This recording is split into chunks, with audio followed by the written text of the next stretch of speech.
आज हम damped simple harmonic oscillator के बारे में डिस्कस करेंगे।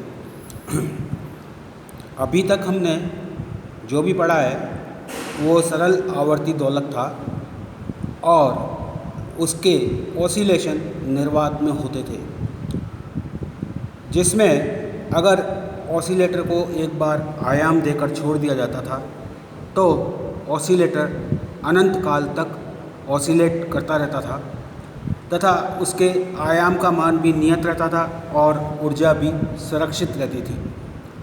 लेकिन व्यवहार में ऐसा नहीं होता है। वायु के घर्षण बल या श्यान बल लगते रहते हैं ऑसिलेटर पर, जिसके कारण से उसका आयाम कम होता जाता है और धीरे धीरे वो साम्यावस्था पर या रेस्ट पोजीशन पर आ जाता है। एक्चुअली जो घर्षण बल और श्यान बल ऑसिलेटर पर लगते हैं उनके विरुद्ध कार्य करना पड़ता है ऑसिलेटर को, और वो कार्य उनकी ऊर्जा के बिहाफ पर होता है। इसलिए उस ऊर्जा का ह्रास होना चालू हो जाता है और ऊर्जा के ह्रास होने के कारण दोलक के आयाम का मान धीरे धीरे कम होता जाता है और अंत में वो स्पष्ट रूप से साम्यावस्था में आ जाता है। अवमंदन बल कहते हैं श्यान बल या घर्षण बल को, और ये बल वेग के समानुपाती होते हैं, दोलक के वेग के समानुपाती होते हैं तथा दिशा इनकी जिस दिशा में गतिशील है दोलक उसके विपरीत होती है। अर्थात यदि दोलक बाईं से दाईं ओर जा रहा है तो अवमंदित बल दाईं से बाईं ओर लगेंगे, और इसी का उल्टा भी सही है। या मैं कहूँ कि जो सरल आवर्ती दोलक है उस पर दो बल कार्य कर रहे हैं। पहला बल रिस्टोरिंग फोर्स है, जिसको मैंने -kx से डिफाइन करा। यह बल संतुलन बिंदु की ओर लगता है और विस्थापन x के समानुपाती होता है, जैसा कि अपन ने सरल आवर्ती दोलक में देखा था, जबकि उस पर कोई भी अवमंदित बल नहीं लग रहे थे। दूसरा बल जो कि फ्रिक्शनल और विस्कस फोर्स है, जिसको डैम्पिंग फोर्स बोलते हैं, Fd, यह भी वेलोसिटी के समानुपाती है, अतः इसका मान -λv के बराबर हो जाता है।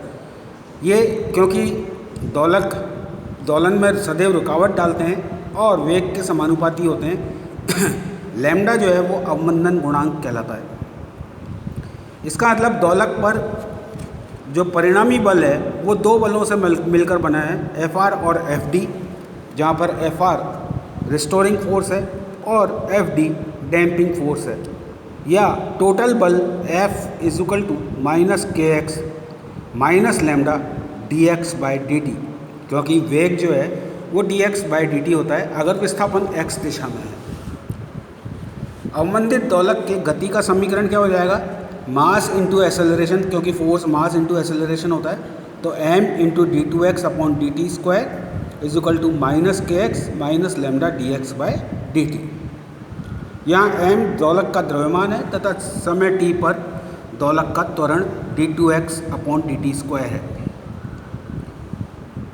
इस इक्वेशन को हम लिख सकते हैं d2x/dt² + λ/m dx/dt + k/mx = 0, और λ/m को मैं 1/τ से सब्सिट्यूट कर रहा हूँ, जिसका मान 2r के बराबर है, तथा k/m ω02 होता है, जैसा कि अपन ने सरल आवर्त गति में भी देखा था। तो मेरी जो इक्वेशन है डिफरेंशियल वो है कन्वर्ट हो जाएगी d2x/dt² + 2r dx/dt + ω02 x = 0। यह समीकरण डिफरेंशियल इक्वेशन कहलाती है डैम्प्ड हार्मोनिक ऑसिलेटर की। सरल दोलक का दोलन या स्प्रिंग से लटके भार का दोलन, प्रक्षेप धारामापी का दोलन, कुंडली का दोलन, LCR परिपथ में आवेश का दोलन, यह सब समतुल्य इक्वेशन हमारे पास में प्राप्त हो सकती हैं इन सब के लिए। अब मान लीजिए कि इस डिफरेंशियल इक्वेशन का सॉल्यूशन दिया जाता है x = e⁴t से। अगर यह सॉल्यूशन है तो dx/dt का मान अल्फ़ा e⁴t हो जाएगा, और d2x upon dt square alpha square A की पावर अल्फ़ा टी हो जाएगा। अगर ये वैल्यू मैं डिफरेंशियल इक्वेशन में रखता हूँ तो मेरे पास में इक्वेशन आती है alpha square plus 2r alpha plus omega 0 square into E की power minus alpha T is equal to 0। यह है इक्वेशन क्योंकि t के सभी मानों के लिए यथार्थ है। अतः ई की पावर अल्फ़ा टी जो है 0 नहीं हो सकता। अगर ये 0 हो जाएगा तो डिस्प्लेसमेंट का मान भी 0 हो जाएगा। इसलिए alpha square plus 2r alpha plus omega 0 square is equal to 0 होगा। यह एक क्वाड्रेटिक इक्वेशन है अल्फ़ा की, जिससे हमें अल्फ़ा के 2 रूट प्राप्त होंगे जिनका मान आएगा minus b plus minus under root b square minus 4a c upon 2a से minus are plus minus under root are square minus omega 0 square हमारे पास में इसके 2 रूट आ जाएंगे।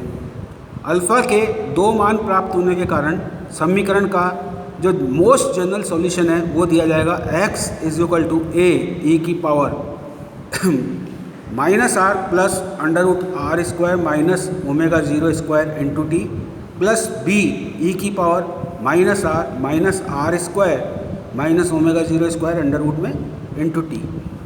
यहाँ ए और बी 2 कांस्टेंट हैं जिनके मान दोलक की प्रारंभिक अवस्था से ज्ञात कर सकते हैं। टी और ओमेगा 0 के विभिन्न आपेक्षिक मानों के लिए 3 महत्वपूर्ण संभावनाएं हो सकती हैं। आर और ओमेगा 0 आर पहली संभावना हो सकती है कि r square is lesser than omega 0 square. दूसरी संभावना हो सकती है r square is equal to omega 0 square. और तीसरी संभावना हो सकती है r square is greater than omega 0 square. सबसे पहले अपन न्यून अवमंदन स्थिति देखेंगे जिसमें r जो है वो ओमेगा 0 से छोटा है। अगर r ओमेगा 0 से छोटा है तो under root are square minus omega 0 square एक नेगेटिव अंडर रूट क्वान्टिटी आएगी और मैं इसको लिख सकता हूँ minus root 1 omega 0 square minus are square और it is equal to iota omega, जहाँ पर ओमेगा एक वास्तविक धनात्मक राशि हो जाएगी जिसका मान under root omega 0 square minus are square से दिया गया है। अतः जो सॉल्यूशन है वो हो जाएगा आपका x is equal to E की power minus are T into A E की power iota omega T plus B E की power minus iota omega T और ई की power minus are T into A cos omega T plus iota omega T iota E की power iota omega T को हमने खोल लिया है। इसी तरह से plus B cos omega T minus iota sine omega T और ई की power minus are T into A plus B cos omega T की टर्म्स को एक तरफ ले लिया अपन ने plus iota A minus B sine omega T और साइन ओमेगा टी की टर्म्स को एक तरफ ले लिया। मान लीजिए A plus B is equal to x 0 sine psi है और iota A minus B X 0 cos psi है।